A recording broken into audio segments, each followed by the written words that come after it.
முழு இந்தியாவின் வளர்ச்சி. மகாராஷ்டிர மாநில ராஜ்யசபா உறுப்பினர் அனில் பாண்டே பேச்சு.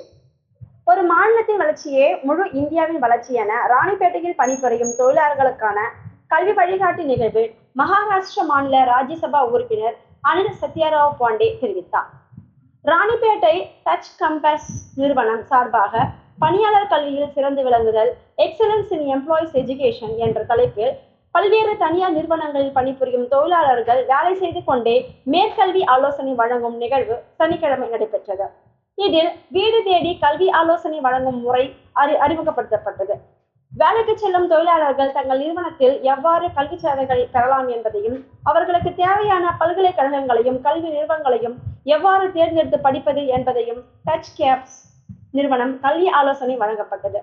இதில் மகாராஷ்டிரா மாநில பாஜக ராஜ்யசபா உறுப்பினரும் பாஜக கிசான் மோர்ச்சா அமைப்பின் தேசிய செயலாளருமான டாக்டர் அனில் சத்யராவ் பாண்டே சிறப்பு விருந்தினராக கலந்து கொண்டு பேசியதாவது: தனியார் தொழில் நிறுவனங்களில் பணியாற்றி வரும் தொழிலாளர்கள் பணியில் இருந்து கொண்டே கல்வி கற்று உயர் பதவிக்கு வரலாம்.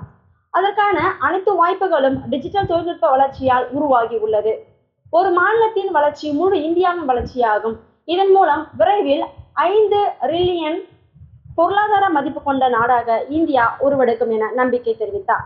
இதில் ராணிப்பேட்டை டச் கேம்பஸ் நிறுவன தலைமை அதிகாரி பாபுராஜ், பாஜக மாவட்ட தலைவர் நெமிலி பி ஆனந்த் உள்ளிட்டோர் கலந்து கொண்டனர். நிலவன் டிவி செய்திகளுக்காக ராணிப்பேட்டை செய்தியாளர் Sivakumar.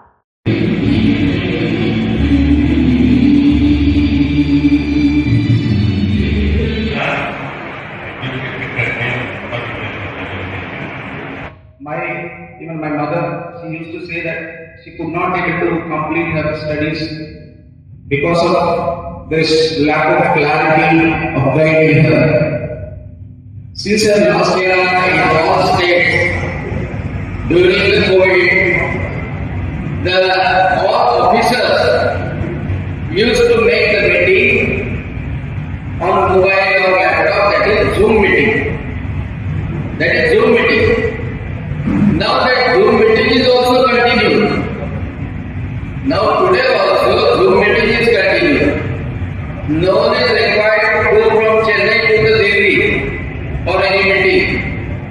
So we can make the video call, we can make the Zoom meeting, we can discuss on various topics.